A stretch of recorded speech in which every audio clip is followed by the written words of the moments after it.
الحمد للہ رب العالمین والصلاة والسلام علی اشرف الانبیاء والمرسلین وعلی آلہ واصحابہ اجمعین۔ قال اللہ تعالی وتبارک فی القرآن المجید والفرقان الحمید فی شان حبیبہ مخبرا وعامرا ان اللہ وملائکتہ یصلون علی النبی یا ایہا الذین آمنوا صلوا علیہ وسلموا تسلیما۔ اللہم صلی علی سیدنا و مولانا محمد معدن الجود والکرم صلاۃ و سلاما علیک یا سیدی یا رسول اللہ وعلی آلک و اصحابک یا حبیب اللہ۔ تمام حمد و ثنا، تعریف و توصیف اللہ جل مجدہ الکریم کی ذات بابرکات کے لیے، جو خالق کائنات بھی ہے اور مالک شش جہات بھی۔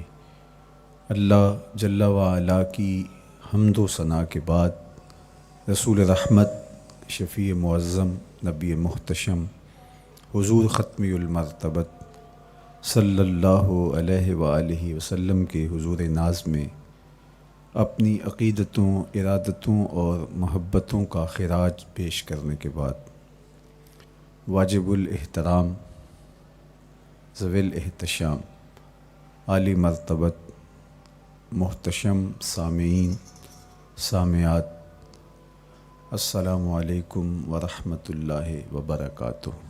موسم رحمت ربیع الاول کی بہاریں جلوہ ساماں ہیں، اور میں اور آپ حضور کے تذکار حسن کی خوشبو لینے موجود ہیں۔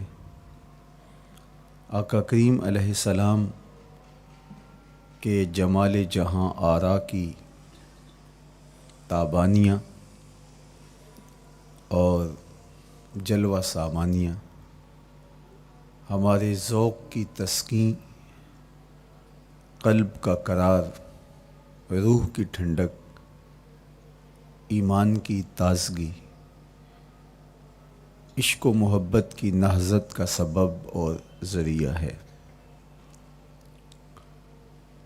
آقا کریم علیہ السلام کے فضائل، حضور علیہ الصلاۃ والتسلیم کے خصائل اور آپ کے شمائل بیان کرنا شروع سے ہی اہل ایمان کا طریقہ رہا ہے۔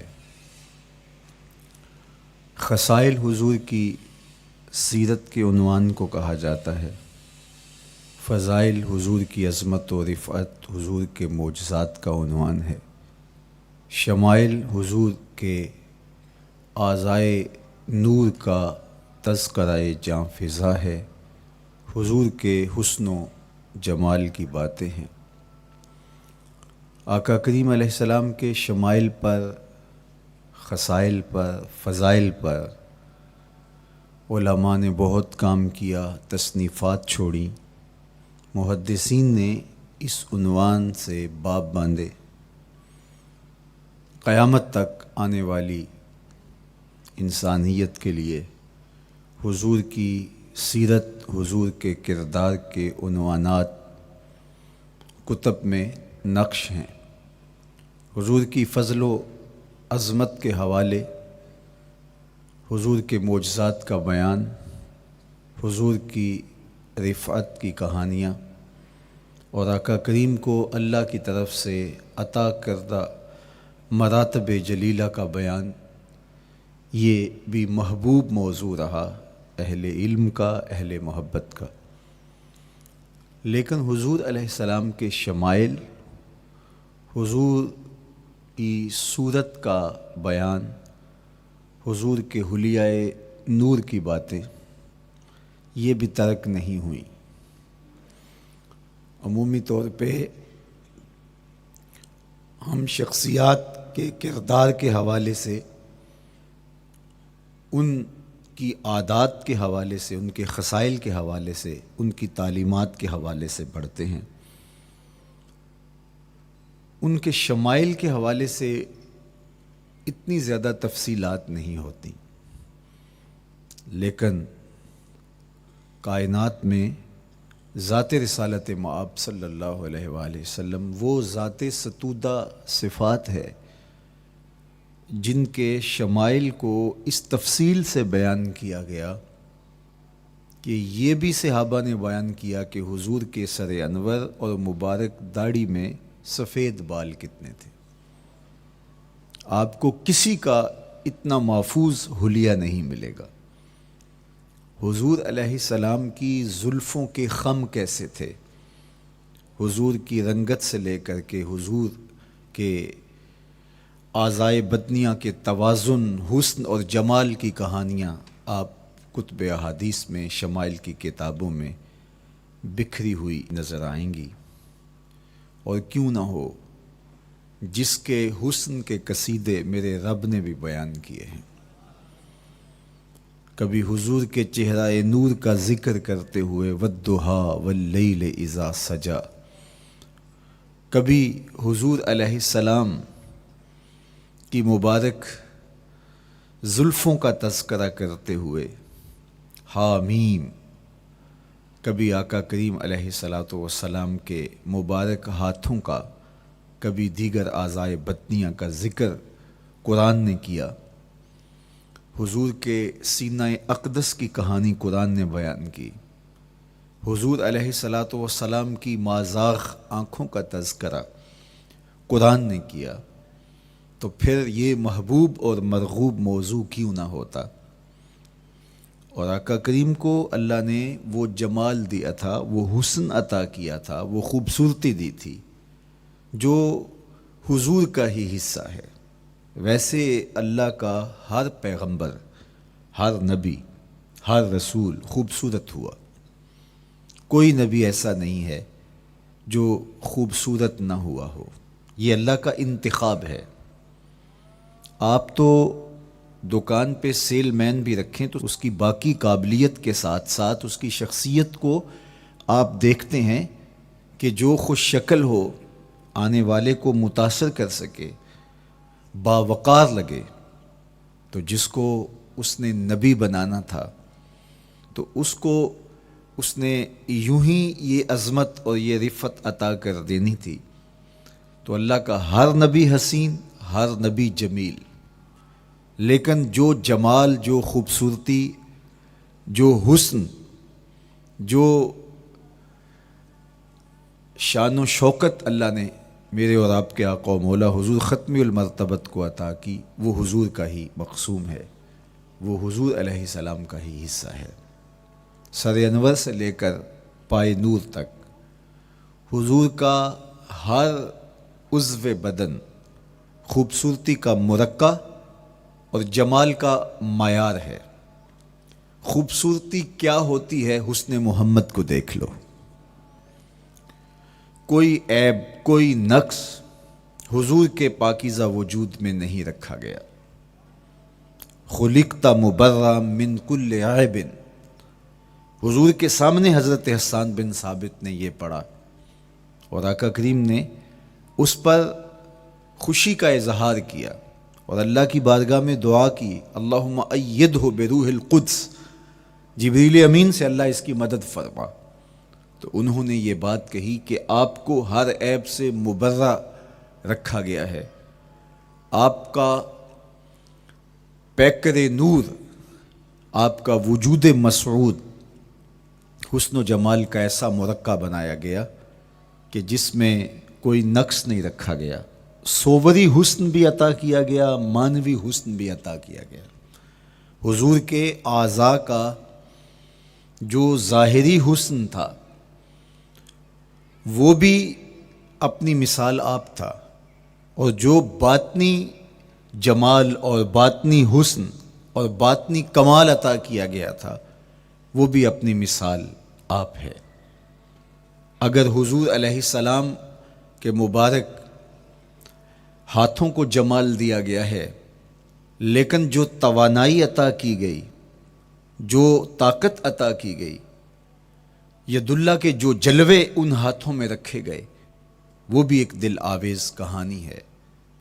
اگر آنکھوں کی پتلیاں خوبصورت ہیں اور آپ کی مبارک آنکھوں کی چمک سے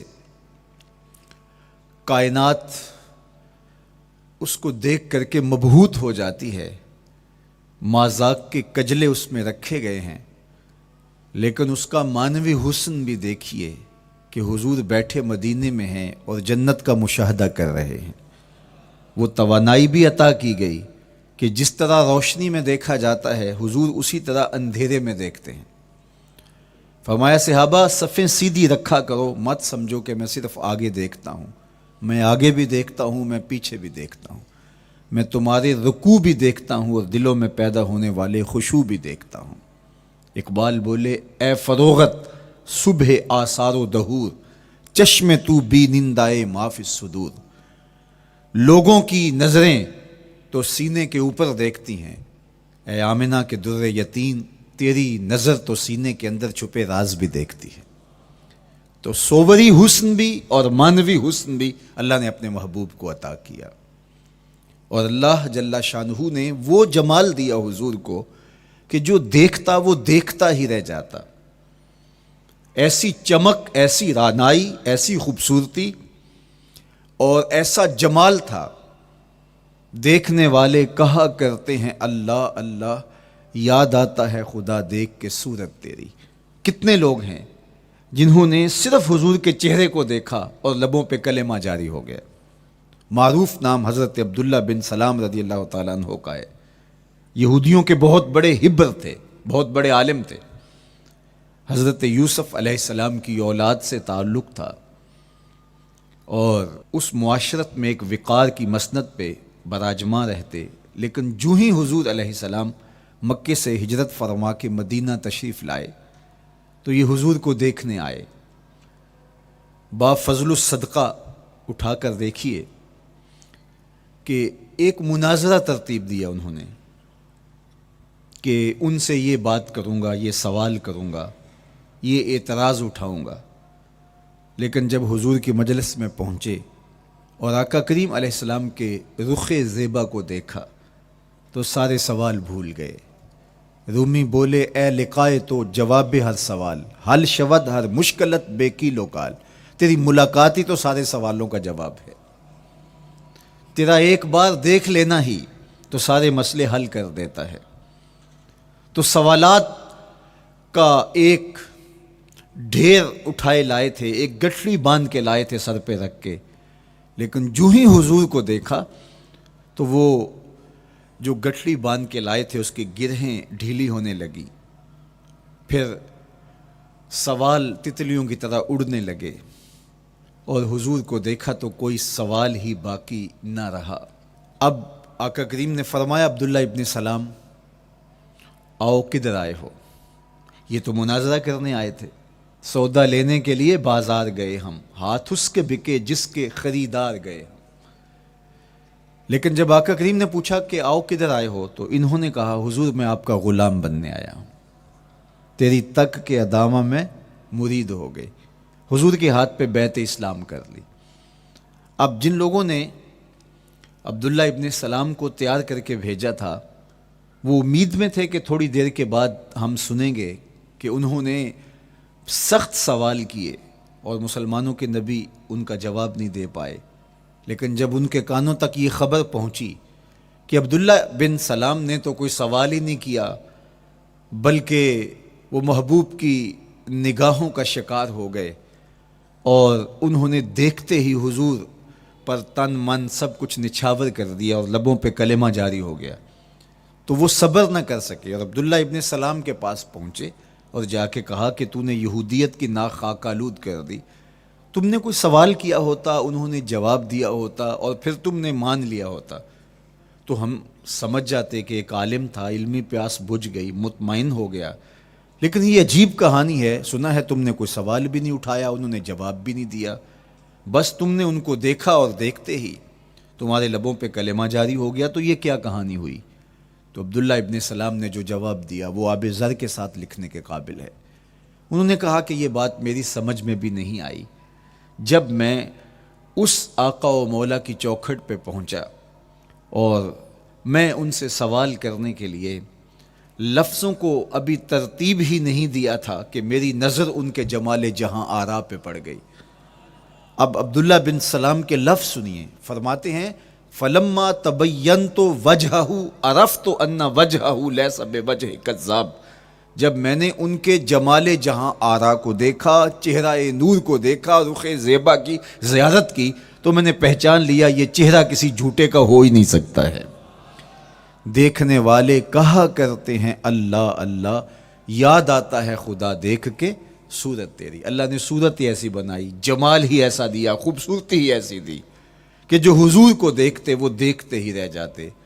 تو کتنے لوگ تھے کہ جنہوں نے محض حضور کو دیکھا، پھر اس کے بعد لب کھلے تو کلمہ ہی جاری ہوا۔ وہ خوبصورتی اور وہ جمال اللہ نے اپنے محبوب کو عطا کیا۔ آقا کریم علیہ الصلوۃ والسلام کا ایک ایک عضو بدن خوبصورتی کا مرقع تھا، بلکہ خوبصورتی کا معیار تھا۔ حسن کیا ہوتا ہے، حسن کا معیار کیا ہوتا ہے، جمال کسے کہتے ہیں، خوبصورتی کی تعریف کیا ہے، اعضائے محمد صلی اللہ علیہ وآلہ وسلم کا توازن دیکھ لو تو میں پتہ چلے گا کہ حسن کسے کہتے ہیں۔ حضور علیہ السلام کو اللہ تعالیٰ جل شانہ نے جو حسن بخشا، جو جمال دیا، جو خوبصورتی دی، وہ حضور کے مبارک قدموں سے اس کا انداز کیجئے کہ جس کے قدم اتنے سونے ہیں اس کا چہرہ کتنا سونا ہوگا۔ حضرت عبداللہ بن بریدہ رضی اللہ تعالی عنہ حضور کے مبارک قدموں کا ذکر کرتے ہوئے وصف جمال محمد کی کہانی چھیڑتے ہیں اور فرماتے ہیں کانا رسول اللہ صلی اللہ علیہ وآلہ وسلم احسن البشر قدما، کہتے ہیں کہ کائنات میں جتنے سونے قدم میرے حضور کے تھے کسی کے تھے ہی نہیں۔ جو جمال اللہ نے حضور کے مبارک قدموں کو دیا تھا، اللہ اکبر، وہ کسی اور کا مقسوم نہیں تھا۔ خوبصورت قدم۔ اور حضرت انس رضی اللہ تعالیٰ عنہ، حضرت ابو ہریرہ رضی اللہ تعالیٰ عنہ، اور حضور کے وصاف ہیں حضرت ہند بن ابی حالہ رضی اللہ تعالیٰ عنہ، یہ حضور کا حلیہ بیان کرتے ہیں۔ حضرت امام حسن بن علی رضی اللہ تعالیٰ عنہ نے حضرت ہند بن ابی حالہ کو ایک دن کہا کہ مجھے اپنے آقا و مولا کا حلیہ بتاؤ، تو انہوں نے حضور کا حلیہ بیان کیا۔ یہ حضور کے وصاف ہیں، چونکہ انہوں نے حضور علیہ السلام کو بہت قریب سے دیکھا اور آقا کریم علیہ السلام کی زیارت سے مالا مال ہوئے۔ ویسے حضرت امام حسن نے بھی تو حضور کو دیکھا تھا، اور بھی اصحاب نے حضور کو دیکھا تھا۔ یہاں یہ بات دلچسپی سے خالی نہیں ہے کہ صحابی ہی تب بنتا ہے جب وہ حضور کو بنظر ایمان دیکھے، لیکن صحابہ ایک دوسرے سے پوچھتے تھے کہ بتاؤ حضور کیسے تھے؟ میاں تم نے نہیں دیکھا؟ تو وہ کہتے تھے دیکھ کر بھی نہیں دیکھا۔ صرف چند لوگ ہیں جو حضور کا حلیہ بیان کرتے ہیں۔ اس کی کیا وجہ؟ تو علماء نے لکھا کہ حضور کے چہرے پہ جلووں کی تابش ایسی تھی اور حضور کا جمال ایسا تھا اور اس کی چمک ایسی تھی کہ کسی میں ہمت ہی نہیں تھی کہ وہ جی بھر کے دیکھ سکے۔ تو بعد میں ایک دوسرے سے پوچھتے تھے بتاؤ تم نے دیکھا تو حضور کیسے تھے؟ اگر ان لوگوں کی تعداد میں آپ کو بتاؤں تو 3 درجن سے زیادہ نہیں ہوگی جو حضور علیہ السلام کے وصاف ہیں، حضور کے حلیہ نگار ہیں، جو آقا کریم علیہ الصلوۃ والسلام کی صورت کا نقشہ بیان کرتے ہیں۔ دیکھا 1,24,000 اصحاب نے ہے، لیکن جو وصف بیان کرتے ہیں، شمائل رسول کو بیان کرتے ہیں، ان کی تعداد 3 درجن سے زیادہ نہیں ہے۔ اور یہ بھی وہ لوگ ہیں جنہوں نے حضور کو بچپن میں دیکھا، جنہوں نے حضور کو سوئے ہوئے دیکھا، حضور کو بہت قریب سے دیکھا۔ حضور علیہ الصلوۃ والسلام کے پاس ان کا آنا جانا بہت زیادہ تھا، اس طرح انہوں نے حضور علیہ السلام کو دیکھا۔ حضرت حسان بن ثابت رضی اللہ تعالی عنہ فرماتے ہیں کہ میں جو حضور کا حلیہ بیان کرتا ہوں تو اس کا سبب یہ ہے کہ میرے پاس حضور کو دیکھنے کا ایک طریقہ آ گیا تھا۔ فلما نظرت الی انوارہ فودعت کفی علی عینی خوفا من ذہاب بصری، کہا کہ جب میں حضور کو دیکھتا تھا تو اپنی آنکھوں پر انگلیاں رکھ کے انگلیوں کی اوٹ سے دیکھتا تھا کہ حضور کے جلووں کی چمک سے میری آنکھوں کی بینائی نہ جاتی رہے۔ یہ کون کہہ رہے ہیں؟ حضرت حسان بن ثابت رضی اللہ تعالیٰ عنہ۔ اور آپ جانتے ہیں حضرت حسان بن ثابت رضی اللہ تعالیٰ عنہ شاعر ہیں، اور شاعر حسن دیکھنے میں بڑا دلیر ہوتا ہے، اور یہ حسن بھی ابھی پوشیدہ ہے، 70,000 بشریت کے پردے ڈالے گئے ہیں۔ اگر یہ حسن بے نقاب ہوتا تو کوئی جلووں کی تاب ہی نہ لا سکتا۔ یہی بہتر ہے کہ وہ پردے میں روح پوش رہے، وہ اگر پردہ اٹھا دے تو کسے ہوش رہے، کس کی ہمت تھی۔ اب چھپا ہوا مستور حسن بھی اگر دیکھتے ہیں تو آنکھوں پہ انگلیاں رکھ کے دیکھتے ہیں، اور بیان کرنے والوں کی تعداد میں نے عرض کی کہ 3 درجنوں سے زائد نہیں ہے۔ تو یہ وہ لوگ ہیں جنہوں نے حضور کو دیکھا۔ اب امام حسن پوچھ رہے ہیں حضرت ہند بن ابی حالہ رضی اللہ تعالی عنہ کو کہ آپ نے حضور کو دیکھا تو مجھے بتائیے میرے نانا کا جمال کیسا تھا۔ تو حضرت ہند بن ابی حالہ نے حضور کا حلیہ بیان کیا۔ تو جب حضور کے قدموں کی کہانی انہوں نے بیان کی تو حضرت ہند بن ابی حالہ نے کہا کان نبیو صلی اللہ علیہ وآلہ وسلم شسن القدمین والکفین، حضور علیہ السلام کے مبارک قدم اور حضور کی ہتھیلیاں پر گوشت تھے۔ یہ حضور علیہ السلام کے مبارک قدموں کا جمال بیان کرتے ہیں۔ اللہ اکبر۔ اور حضور علیہ السلام کے قدموں کے بارے میں امام ترمذی جو شمائل میں حدیث لائے ہیں اس میں انہوں نے یہ بھی بیان کیا کان رسول اللہ صلی اللہ علیہ وسلم مسیح القدمین، حضور علیہ السلام کے مبارک قدم ملائم تھے، خوبصورت تھے، کھردرے نہیں تھے، کوئی پھٹن نہیں تھی۔ عمومی طور پہ قدم پھٹ جاتے ہیں اور ایڑیاں بہت سارے لوگوں کی پھٹ جاتی ہیں تو وہ خوبصورتی باقی نہیں رہتی۔ تو وہ کہتے ہیں کہ حضور مسیح القدمین تھے، اور جب آقا کریم علیہ الصلوۃ والسلام کے مبارک قدموں پہ پانی ڈالا جاتا تو وہ ڈھل کے نیچے چلا جاتا۔ یہ تھا حضور کے قدموں کا حسن اور حضور کے قدموں کا جمال۔ اچھا، آقا کریم علیہ السلام کی جو مبارک ایڑیاں تھیں وہ زیادہ پرگوشت نہیں تھیں، ان کے اوپر گوشت زیادہ نہیں چڑھا تھا، اس لیے کہ ایڑیوں کا زیادہ پرگوشت ہونا ایڑیوں کے حسن کو زائل کر دیتا ہے۔ حسن کا مرقع ہی جمال مصطفیٰ ہے، تو اس لیے اللہ نے ایک ایک عضو کو تراش کر کے بنایا ہے، بلکہ پوچھ پوچھ کے بنایا ہے۔ جس طرح حسان بن ثابت رضی اللہ تعالی عنہ کہتے ہیں کأنک قد خلقت کما تشاء، محبوب مجھے تو یوں لگتا ہے جس طرح آپ کے رب نے آپ کو آپ سے پوچھ کے بنایا ہے کہ محبوب بتاؤ کہ میں آپ کے اعضاء کو کیسے توازن اور کیسے حسن اور کیسے جمال دوں۔ تو حضور کی مبارک ایڑیاں یہ پرگوشت نہیں تھیں، باقی حضور کے پاؤں پرگوشت تھے اور کوئی پھٹن نہیں تھی، بالکل نرم گداس اور بالکل جو ہے وہ ملائم تھے، اور جب پانی ڈالا جاتا تو پانی ڈھل کے نیچے 1 سیکنڈ میں آ جاتا۔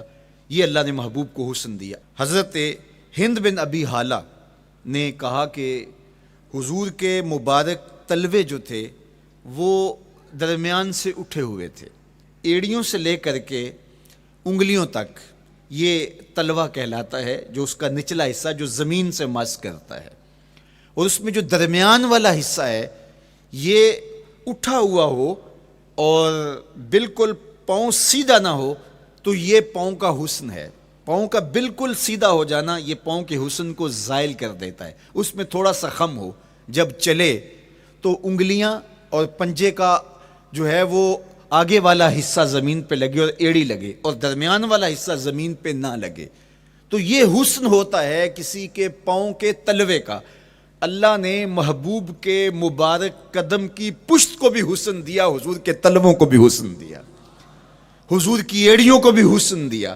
سائل الاطراف، حضور کی مبارک انگلیاں قدرے لامبی تھی، اور یہ حسن ہوتا ہے۔ انگلیاں چھوٹی ہوں، ان کا قد پست ہو تو پاؤں کی خوبصورتی دکھائی نہیں دیتی، لیکن اللہ نے اپنے محبوب کی انگلیوں کو بھی ایک لمبائی عطا کر کے اس کو بھی ایسا جمال دیا تھا یار جو پاؤں کو دیکھتا رہے وہ پاؤں کو ہی دیکھتا رہ جائے۔ اللہ اکبر۔ اچھا، بعض احادیث میں آتا ہے کہ حضور علیہ السلام کے مبارک تلوے جو ہیں لیسا لہا اخمس، یہ لفظ ہیں کہ وہ اخمس نہیں تھے، یعنی وہ درمیان سے اٹھے ہوئے نہیں تھے، تو اس کا کیا مطلب ہے؟ یہ حضرت ابو ہریرہ رضی اللہ تعالیٰ عنہ سے جو مروی روایت ہے اس میں یہ ہے لیس لہا اخمس، اور حضرت ہند بن ابی حالہ سے جو حضور کے مبارک تلووں کا حسن بیان کیا گیا ہے، تو اس میں یہ بیان کیا گیا ہے کہ حضور علیہ الصلوۃ والسلام کا مبارک قدموں کا تلووں کا حسن یہ تھا کہ وہ درمیان سے تھوڑے سے اٹھے ہوئے تھے، اور یہ خوبصورت پاؤں کا جمال ہوتا ہے۔ تو ان دو چیزوں میں علماء نے تطبیق کی ہے۔ اللہ ان علماء کی قبروں پر رحمت نازل کرے جو حضور کے حسن پہ، حضور کے جمال پہ گفتگو کرتے رہے، اور ایک ایک عضو پر انہوں نے کئی کئی صفحات لکھے اور کتابیں انہوں نے تحریر کی حضور کے جمال پر۔ اب حضرت ہند بن ابی حالہ رضی اللہ تعالی عنہ، انہوں نے تو حضور کو گھر میں دیکھا تھا، یہ حضرت خدیجۃ الکبریٰ رضی اللہ تعالی عنہا کے فرزند تھے ابو حالہ سے۔ اب انہوں نے تو دیکھا، اب حضور لیٹے ہیں تو انہوں نے حضور کے پاؤں کو دیکھا کہ درمیان میں ہلکا سا خم ہے اور یہ پاؤں کا جمال ہے۔ اب حضرت ابو ہریرہ رضی اللہ تعالی عنہ نے جو حضور کے پاؤں کو دیکھا تو یہ اندرون خانہ کا دیکھنا نہیں تھا، تو انہوں نے کیسے دیکھا؟ تو حضرت ابو ہریرہ سے مروی ایک روایت سے سمجھ آتی ہے کہ انہوں نے جو کہا کہ لیس لہا اخمس، کہ ان کے مبارک تلوے درمیان سے اٹھے ہوئے نہیں تھے بلکہ بالکل برابر تھے، تو اس کا کیا مطلب ہے؟ تو حضرت ابو ہریرہ سے ایک روایت مروی ہے، وہ فرماتے ہیں کہ جب حضور علیہ السلام کسی چٹان کے اوپر چلتے تو حضور علیہ الصلوۃ والسلام کا وہاں قدم پڑتا تو وہ اس چٹان کے اندر حضور کا قدم گھس جاتا، وہ موم کی طرح چٹان نرم ہو جاتی۔ اس طرح زمین پر بھی حضور چلتے تو مبارک پاؤں کا جو نشان قدم ہے وہ پورا دکھائی دیتا۔ تو حضرت ابو ہریرہ رضی اللہ تعالیٰ عنہ اس سے یہ سمجھے کہ حضور کے تلوے جو ہیں وہ برابر ہیں۔ تو علماء نے اس پر گفتگو کی ہے۔ ایک تو حضور جب چلتے تھے تو آقا کریم پورے زور سے قدم زمین پہ رکھتے تھے اور اس وقار سے چلتے تھے کہ جس طرح حضور اونچائی سے نیچے کی طرف اتر رہے ہوں، تو جب پاؤں کو جما کر کے زور سے رکھا جائے تو پھر جو ہے وہ نشان نیچے پڑتا ہے۔ یا اللہ اپنے محبوب کے لیے زمین کو اور پتھروں کو بھی نرم کر دیا تو پھر حضور کے تلووں کا نقش بھی زمین کے اوپر جو ہے وہ حویدہ ہو جاتا۔ سلطان قاتبائی نے ایک ایسا ہی پتھر جس کے بارے میں شنید تھی کہ اس پر حضور کے قدموں کا نقش موجود ہے، تو انہوں نے 20,000 دینار کے اندر وہ خریدا، اور انہوں نے یہ کہا کہ جب میں فوت ہو جاؤں تو حضور کے قدموں کے نشان والا پتھر میری قبر کے سرہانے بطور کتبہ لگایا جائے۔ علامہ شہاب الدین خفاجی علیہ رحمہ لکھتے ہیں ہوا موجود الی الآن، وہ اپنے دور میں کہانی بیان کرتے ہیں وہ آج بھی سلطان قاتبائی کی قبر کے سرہانے وہ پتھر نصب ہے جہاں حضور کے قدموں کے نشان موجود ہیں۔ اللہ اکبر۔ تو آقا کریم علیہ الصلوۃ والسلام کے مبارک تلوے، حضور علیہ السلام کی کم گوشت تراشی ہوئی ایڑیاں، اور مسیح القدمین حضور علیہ السلام کے ملائم نرم گداز پاؤں، ان کا حسن اور ان کا جمال، اور آقا کریم علیہ السلام کے قدموں کی انگلیاں جو قدرے لمبی تھی، اور ان میں جو درمیان والی انگلی تھی وہ زیادہ لمبی تھی، اس پر حضرت میمونہ بنت کردم رضی اللہ تعالی عنہا اس انگلی کا حسن بیان کرتی ہیں، کہتی ہیں مجھے شوق ہوا کہ میں حضور کو دیکھوں، تو اپنے والد گرامی کے ساتھ حجۃ الوداع کے موقع پر میں بھی سعادت حج پا رہی تھی، تو حضور کو ملنے کے لیے جب ہم پہنچے تو آقا کریم اونٹنی کے اوپر سوار تھے، ناکہ پر جلوہ فراز تھے، تو میرے میں ہمت نہ ہو سکی کہ حضور کے چہرے کو دیکھ سکوں۔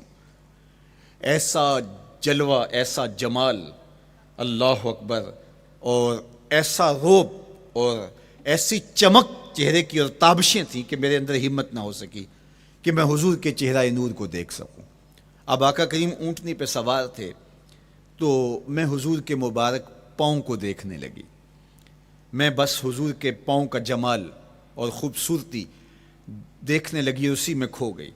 اب حضرت میمونہ بنت کردم رضی اللہ تعالی عنہا حضور کے مبارک قدموں کی ایک انگلی کا حسن بیان کرتی ہیں۔ اللہ اکبر۔ حضرت میمونہ بنت کردم سے یہی ایک روایت مروی ہے، ساری زندگی ان کے پاس سرمایہ یہی تھا، جب کسی مجلس میں جاتی تو وہ کہتی تمہیں بتاؤں حضور کی مبارک انگلی کا حسن کیا تھا؟ یہ سرمایہ ساتھ لیے لیے پھرتی کہ میں نے حضور کی انگلی کو دیکھا ہے، میں نے حضور کے قدم اور حضور علیہ السلام کے تلووں کی زیارت کی ہے. تو وہ اس حسن کو بیان کرتے ہوئے کہا کرتی تھی فما نسیتو فی ما نسیتو طولا اصبع قدمہ السبابہ علی سائر اصابعہ. جو سبابہ انگلی ہے، انگوٹھے کے ساتھ والی انگلی کو سبابہ انگلی کہتے ہیں، اور اس کے ساتھ والی انگلی کا جو قد دراز تھا اور باقی انگلیوں کی نسبت وہ انگلی لمبی تھی، کہا اس کا حسن آج بھی میری نگاہوں میں گھومتا رہتا ہے اور ہر وقت میرے تصور میں رہتا ہے. میرے تصور سے کبھی اس انگلی کا جمال ہی ختم نہیں ہوا، انگلی کا حسن ہی کبھی زائل نہیں ہوا، ہر وقت اس کے تصور میں کھوئی رہتی ہوں. یار چہرے کے جمال کو کون بیان کرے گا، یہاں تو انگلی کا حسن بیان نہیں ہو رہا. ابھی وہ شعر پڑھا جا رہا تھا نا کہ قدموں پہ جبیں کو رہنے دو، قدموں پہ جبیں کو رہنے دو، چہرے کا تصور مشکل ہے. قدموں پہ جبیں کو رہنے دو، چہرے کا تصور مشکل ہے.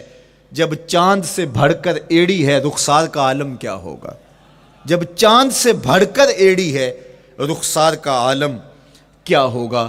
تو اللہ نے اپنے محبوب علیہ الصلوۃ والسلام کو وہ جمال، وہ خوبصورتی اور حضور کے مبارک قدم، حضرت عبداللہ بن بریدہ رضی اللہ تعالی عنہ سے مروی روایت، کان رسول اللہ صلی اللہ علیہ وآلہ وسلم احسن البشر قدما، کہتے ہیں جتنے سونے قدم، جتنے من مونے قدم میرے حضور کے تھے، اتنے سونے قدم کسی اور کے تھے ہی نہیں. اللہ نے اپنے محبوب کو وہ جمال، وہ خوبصورتی اور وہ نور عطا کیا تھا. اچھا، یہ قدم، یہ ایڑیاں، یہ مبارک تلوے اور یہ داراز انگلیاں اور ان انگلیوں کی چمک اور ان کی رنگت کا جمال اور خوبصورتی، جہاں اس کا صوری حسن تھا تو مانوی حسن بھی دیکھنے والا تھا. یہ قدم اٹھ جائیں اللہ اکبر تو تقدیر کے فیصلے ہوتے دکھائی دیتے ہیں. ان قدم کی اونچائی، ان قدم کی بلندیاں کہ عرش حق ان قدموں کے بوسے لے رہا ہے. اور میرے امام بولے زہ عزت و اے طلائے محمد، زہ عزت و اے طلائے محمد، کہ ہے عرش حق زیر پائے محمد. قدموں کا حسن وہ بھی دیکھنے والا اور قدموں کی بلندی اور اونچائی اور اس کی شان و شوکت وہ بھی دیکھنے والی. اللہ اکبر. آقا کریم علیہ السلام حضرت ابو بکر صدیق کے ساتھ، حضرت عمر فاروق کے ساتھ اور حضرت عثمان غنی کے ساتھ احد پہاڑ پر تشریف لے گئے. یہ حدیث آپ نے بارہا علماء سے سنی ہے. احد کی چھاتی پہ جب حضور کے قدم آئے، اللہ اکبر، تو وہ خوشی سے جھوم اٹھا، مقدر جاگ گئے، بخت بیدار ہو گئے. ان کے قدم جو کہ اس شاک کی آنکھوں کی ٹھنڈک ہے، جب چھاتی پہ آ جائیں تو کون عاشق نہیں جھوم جائے گا. یہ تو حضور کے قدموں کے حسن کو بیان کیا جا رہا ہے. آپ کی روح رقص کر رہی ہے اور آپ کا دل جو ہے وہ ایک عجیب سرور اور کیف کی وادی میں اور ایک جو ہے وہ خوشیوں کے جو ہے وہ عالم میں نہال ہوتا چلا جا رہا ہے. لیکن یہ قدم جب چھاتی پہ آیا تو پھر احد، ظاہر تو پتھر ہے احد، لیکن حضور سے پتھر بھی پیار کرتے ہیں. فرمایا احد جبل یحبنا ونحبہ، احد ہم سے پیار کرتا ہے، پہاڑ ہے، پتھر ہے، لیکن ہم سے پیار کرتا ہے، ہم اس سے پیار کرتے ہیں. اس کائنات میں صرف سرکش انسانوں اور جنوں کے علاوہ کائنات کی ہر شے حضور سے پیار کرتی ہے، حضور سے محبت کرتی ہے. آؤ میں تمہیں پیار کی ایک اور کہانی سناؤں. مسجد نبوی ہے، آقا کریم تشریف فرما ہیں، منبر پہ جلوہ فراز ہوئے. ابھی واز کا آغاز ہی کرنا چاہ رہے تھے کہ ایک جانب سے رونے کی آواز آنے لگی. صحابہ کہتے ہیں رونے والا اس درد سے روتا ہے کہ لگتا تھا کلیجہ پھٹ جائے گا. کناقۃ الخلوج، جس طرح اونٹنی کا بچہ بچھڑ جائے اور وہ اس کے غم میں، اس کی جدائی میں درد سے روکتی ہے، چیختی ہے، چلاتی ہے. رونے والے کا انداز درد ایسا ہی تھا اور لگتا تھا کہ جس طرح اس کا کلیجہ پھٹ جائے گا. صحابہ دائیں بائیں دیکھتے ہیں لیکن رونے والا دکھائی بھی نہیں دیتا، اور ماحول کے اندر اس طرح درد پھیل رہا ہے کہ سینوں میں دل لرز رہے ہیں اور عجیب کیفیت طاری ہو گئی. حضور ابھی بیٹھے ہیں، خطبے کا آغاز بھی نہیں ہوا اور رونے والا کیف و درد میں روتا چلا جا رہا ہے۔ فنزل النبی صلی اللہ علیہ وسلم عن المنبر، حضور ممبر سے نیچے تشریف لائے۔ صحابہ کی آنکھیں محو حیرت ہیں، استجاب کا عالم ہے، یہ کون رو رہا ہے اور اتنے درد سے رو رہا ہے اور دکھائی بھی نہیں دے رہا۔ آقا کریم ممبر سے نیچے جلوہ فراز ہوئے، ایک سمت بڑھے، کھجور کا خشک تنا پڑا تھا۔ آج پہلا دن تھا کہ ممبر حضور علیہ السلام کے لیے بچھایا گیا، ورنہ یہ خشک تنا دیوار کے ساتھ جو ہے وہ رکھا گیا تھا اور حضور اس کے ساتھ ٹیک لگا کر کے واز کیا کرتے تھے۔ جب ممبر بن گیا تو اس کو اٹھا کر کے اب اس کی ضرورت نہیں رہی، ایک کونے میں ڈال دیا گیا۔ اب جو ہی حضور ممبر پہ تشریف فرما ہوئے تو اس خشک تنے کا کلیجہ لرز اٹھا اور وہ ایسے روتا تھا جس طرح اونٹنی کا بچہ بچھڑ جائے اور وہ روتی ہے، اس طرح وہ خشک تنا رو رہا تھا۔ اس تنے ہنانا در ہجر رسول زار می نالت چو ارباب عقول، جس طرح عقل والے، جس طرح جو ہے وہ فہم و ادراک رکھنے والے لوگ روتے ہیں درد سے، وہ رو رہا تھا۔ آقا کریم علیہ السلام اس کے پاس گئے اور اس کو اپنی آغوش میں سمیٹ لیا۔ بچھڑا ہوا بچہ جب اپنی ماں کو ملے تو اس کی ہچکیاں بن جاتی ہیں، اس کی گھگی بن جاتی ہے، تو یہی کیفیت اس کی ہو گئی اور آقا کریم اپنا دست رحمت اس کے اوپر پھیرتے چلے جاتے ہیں۔ بتدریج اس کی سسکیاں، اس کے رونے کی آواز کم ہوتی چلی جا رہی ہے۔ آہستہ آہستہ وہ خاموش ہو گیا۔ حضور پھر دوبارہ تشریف لائے اور ممبر پہ خطبہ دینے سے قبل صحابہ کی آنکھوں میں استجاب کا عالم دیکھا، حیرت کی فراوانی دیکھی۔ فرمایا کہ تم جو سوال کرنا چاہ رہے ہو، جو تمہاری آنکھوں میں پوشیدہ سوال ہے، میں اس کو اچھی طرح جانتا ہوں۔ لو لم افعل ہاکذا لحن الی یوم القیامہ، اگر میں ممبر سے اتر کے اپنے عاشق زار کو یوں تسلی نہ دیتا، یہ قیامت تک یوں ہی روتا ہی رہتا۔ حضرت محمد بن سیرین رضی اللہ تعالیٰ عنہ کہا کرتے تھے کہ حضور کی محبت میں ایک خشک تنا بھی زار و زار روئے تو جس کے سینے کے اندر محبت بھرا دل ہے تو وہ حضور کے عشق میں آنسو کیوں نہیں بہائے گا؟ حضور کی یاد میں اس کی آنکھیں آنسو کا خراج کیوں نہیں دیں گی؟ تو وہ خشک تنا حضور کی محبت میں رو رہا ہے۔ اب ہے یہ پتھر، لیکن میرے حضور فرماتے ہیں کہ یہ پہاڑ مجھ سے پیار کرتا ہے اور میں اس سے پیار کرتا ہوں۔ اب حضور اپنے اس محب کے گھر تشریف لے گئے اور اس کی چھاتی پہ قدم رکھا تو وہ خوشی سے جھوم اٹھا۔ فضاربا برجلہ، اپنا مبارک پاؤں زور سے مارا۔ فقال اسبت احد فانما علیک نبی و صدیق و شہیدان، فرمایا احد ٹھہر جا، تیرے اوپر اللہ کا ایک نبی ہے، ایک صدیق اور 2 شہید ہیں۔ تو حضور کی مبارک ایڑی کے لگنے کی دیر تھی، حضور کے قدم کی ضرب کی دیر تھی کہ اس کا زلزلہ تھم گیا۔ میرے امام بولے ایک ٹھوکر سے احد کا زلزلہ جاتا رہا، ایک ٹھوکر سے احد کا زلزلہ جاتا رہا، رکھتی ہیں کتنا وقار اللہ اکبر ایڑیاں۔ زلزلہ آ گیا اس کے اوپر، وہ جھومنے لگا، لیکن حضور نے اپنا مبارک قدم مارا اور وہ ٹھہر گیا۔ اللہ اکبر۔ تو یہ پہاڑ آج بھی اس شاخ جب شہر مدینہ میں حاضر ہوتے ہیں تو وہ احد پہ تو ضرور جاتے ہیں، حضرت امیر حمزہ کے مزار پہ حاضری دینے کے لیے اور اس جبل احد کو دیکھنے کے لیے۔ اور یقین جانیے گا جبل احد کو جب ہم دیکھتے ہیں تو عجیب کیفیات میں ڈوب جاتے ہیں۔ میں تو وہاں دوستوں کو کہا کرتا ہوں کہ آج پورا مدینہ بدل گیا ہے، یعنی اس کی وہ صورت، وہ کچے مکان، وہ گھروندے، وہ گھر، وہ کوچہ و بازار، وہ کچی سڑکیں، وہ ماحول آج وہ آپ کو نظر نہیں آ رہا۔ جہاں کچے مکان تھے جن کے اوپر چھت کھجور کے پتوں کی پڑی تھی، وہاں عالی نصب پلازے آپ کو نظر آتے ہیں، فلک بوس آپ کو ہوٹل نظر آتے ہیں۔ وہ کچی سڑکیں آج آپ کو وہاں دکھائی نہیں دیتی، وہاں تارکول کی بچھی ہوئی سڑکیں دکھائی دیتی ہیں، خوبصورت پتھر لگے ہوئے آپ کو نظر آتے ہیں، وہ ممیاتی ہوئی بکریاں، وہ جگالی کرتے ہوئے اونٹ آج آپ کو وہاں دکھائی نہیں دیتے، وہ ماحول آپ کو نظر نہیں آتا۔ تو پرانا مدینہ اگر ڈھونڈنے نکلیں بھی تو ظاہر ہے اگرچہ ان پختہ اور خوبصورت عمارتوں کے اندر بھی عکس جمال محمد کا پڑ رہا ہے، لیکن وہ پرانا دور اگر آپ تلاش کرنا چاہیں تو وہ آپ کو وہ چیزیں نہیں ملتی، لیکن جب آپ احد پہ جاتے ہیں تو میں دوستوں کو کہتا ہوں اس احد کو جی بھر کے دیکھ لو، اس پہ ڈائریکٹ میرے حضور کی نظریں پڑی ہوئی ہیں، یہ بدلا نہیں، یہ 14 صدیوں سے جیسا تھا آج بھی ایسا ہے، اس پہ میرے حضور کی نظریں ڈائریکٹ پڑی ہوئی ہیں، اور آقا کریم علیہ الصلوۃ والسلام نے اس کو یوں دیکھا ہے۔ تو یہ احد حضور سے محبت کرنے والا ہے، حضور سے پیار کرنے والا ہے، اور اس پیار کی وجہ سے یہ پتھر قیامت کے دن جنت میں جائے گا، یہ پہاڑ جنت میں جائے گا۔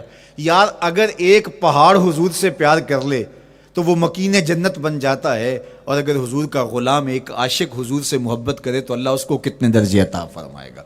تو آقا کریم نے زور سے قدم مارا اور فرمایا احد ٹھہر جا، تیرے اوپر اللہ کا ایک نبی ہے، ایک صدیق ہے، اور 2 شہید ہیں۔ اللہ اکبر۔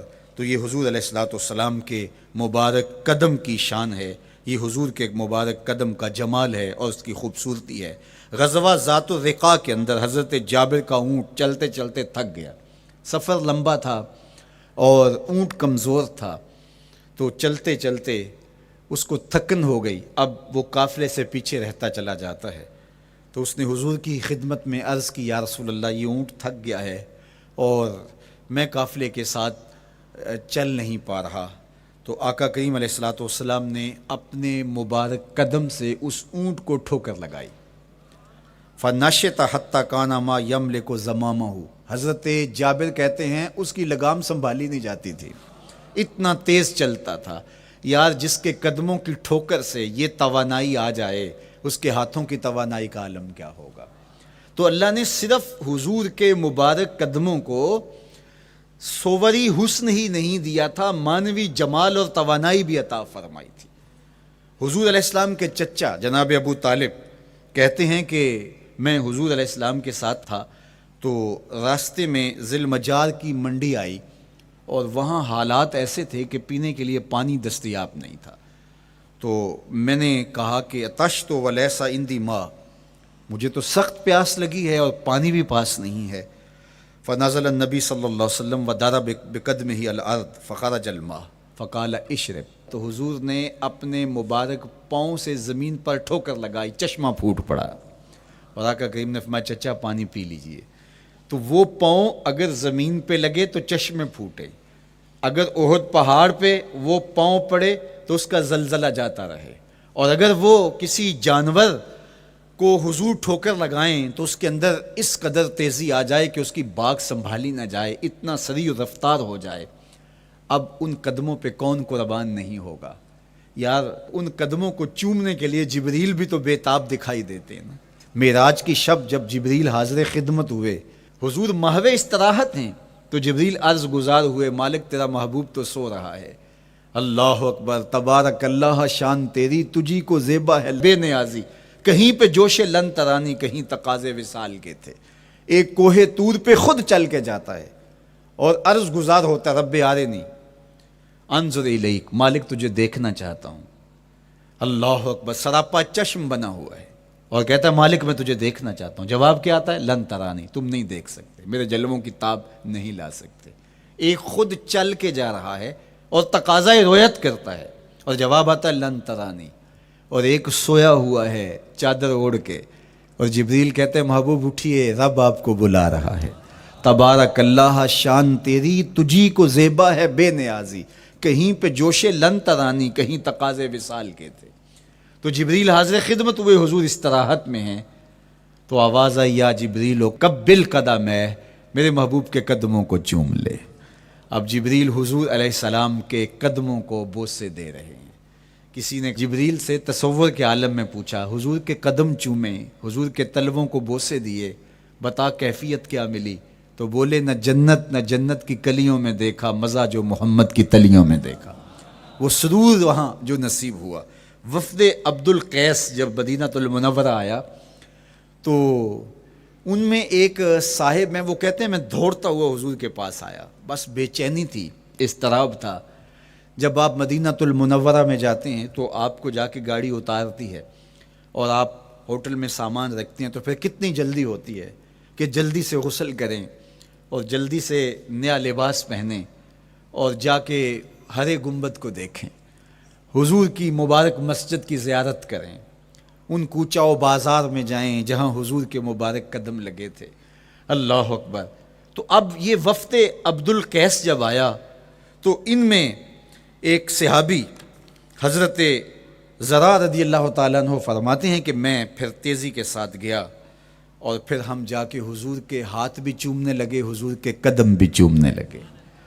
یہ سعادت مند قدم جن کے بوسے صحابہ دیتے ہیں، کبھی جبریل کے بوسہ گاہ بنتے ہیں، کبھی احد پہاڑ کی چھاتی ان قدموں کو چومتی ہے۔ یہی قدم ایک موقع ایسا آتا ہے یاد خدا میں، اللہ کے شکرانے میں، نماز میں لمبے قیام میں سوج جاتے ہیں، اور میرا مالک کہتا ہے اے چادر اوڑھنے والے، ساری رات جاگا نہ کر، کبھی سو بھی لیا کر۔ اللہ اکبر۔ تو یہ حضور علیہ السلام کے مبارک قدموں کا جمال اور مبارک قدموں کا حسن اور خوبصورتی ہے۔ اللہ نے اپنے محبوب علیہ السلام کے مبارک قدموں کو صوری اور معنوی حسن سے نوازا، اور یہ حسن حضور کے مبارک قدموں کا ہے، پھر جس کے قدم اتنے سونے ہیں اس کا چہرہ کتنا حسین ہوگا۔ ایک سوال اٹھ سکتا ہے کہ حضور کے حسن کو بیان کرنے کا مقصود کیا ہے؟ تو صاحب، کسی کے حسن کو بیان کرنے کا مقصود یہی ہوتا ہے کہ اس سے پیار اور محبت کا ربط قائم ہو، اور اگر قائم ہے تو مضبوط ہو۔ ہم حضور علیہ السلام کے حسن کو بیان اسی لیے کرتے ہیں، اور محدثین نے اس پر باقاعدہ کتابیں اسی لیے لکھی اور کتب حدیث میں باقاعدہ شمائل رسول پہ باب اسی لیے باندھے تاکہ لوگوں کے سینے میں حضور کی محبت کی جوت لگے، اور وہ جو شعلہ جوالہ ان کے سینے میں حب رسول کا ہے وہ اور بھڑک اٹھے، اور بندہ جس سے محبت کرتا ہے پھر اس کی اطاعت بھی کرنے لگ جاتا ہے۔ تو جو محبوب اتنا سونا ہے، اتنا جمال آفریں ہے، اور جس کے قدم اتنے سونے ہیں، پھر اس کے نقش قدم کو کیوں نہ تھام لیں، اس کے نقوش پا کو خضر راہ کیوں نہ بنا لیں، پھر ان کے اٹھنے والے قدموں پر اپنی زندگی کیوں نچھاور نہ کر دیں۔ اگر سر پہ رکھنے کو مل جائے نقش نال حضور تو کہیں کہ ہاں تاجدار ہم بھی ہیں۔ یعنی وہ قدم تو قدم رہا، اس قدم کی رعنائیاں، اس کی خوبصورتیاں، اس کا جمال اور اس کا حسن تو حسن رہا۔ جہاں وہ مبارک قدم لگا، جہاں وہ نقش لگا، اگر وہ نقش بھی سر پہ رکھنے کو مل جائے تو کہا کہ اگر سر پہ رکھنے کو مل جائے نقش نال حضور، حضور علیہ السلام کا قدم تو جزو بدن رسول ہے۔ حضور علیہ السلام کے مبارک قدموں میں وہ جو نالین تھی، اس نالین کا بھی نقش وہ اگر سر پہ رکھنے کو مل جائے تو ہم زمانے کے تاجدار کہلائیں گے، اور جن کے سر پہ حضور کا قدم آ جائے ان کا مرتبہ کیا ہوگا۔ تو یہاں اس نقش کو بھی دیکھیے، حضور کے مبارک قدموں میں جو نالین آیا اس کو نالین شریف کہتے ہیں۔ اس نال کو نال شریف یا ان نالین کو نالین شریف کہا جاتا ہے، اس لیے کہ وہ حضور کے مبارک جسم سے جڑ گئے، حضور سے ان کا ربط پیدا ہو گیا، وہ جزو بدن رسول نہیں ہیں، تو اس کا یہ مرتبہ ہے۔ تو پھر حضور علیہ السلام کی شان اور حضور کی عظمت کیا ہوگی، اللہ اکبر۔ بلکہ حضور علیہ السلام کے نالین جہاں رکھے جائیں، وہ کسی نے کہا نا کہ ذرے اس خاک کے تابندہ ستارے ہوں گے، ذرے اس خاک کے تابندہ ستارے ہوں گے جس جگہ آپ نے نالین اتارے ہوں گے۔ وہ جگہ جہاں حضور کے قدم نہیں، حضور کے قدموں سے مس ہوئے ہوئے نالین رکھے جائیں، وہاں جو ذرے اس نالین کے تلووں کو چومتے ہیں وہ بھی آسمان کے ستاروں سے اس شاخ کو حسین دکھائی دیتے ہیں، وہ بھی زیادہ چمکدار دکھائی دیتے ہیں، اور اس شاخ کی آنکھوں کا سرما اور ان کے دل کا قرار اور روح کی ٹھنڈک قرار پاتے ہیں۔ تو یہ ہے حضور علیہ السلام کی نسبت کا احترام اور حضور کی محبت کا اثر جو اس شاخ کے سینے میں محسوس کیا جاتا ہے۔ اللہ مجھے آپ کو اپنی خاص پناہیں، امان اور حفاظتوں کا حساب بخشے۔ کار ما آخر شدو آخر ز ما کار نشد، مشت خاک ما غبار کوچائے یار نشد۔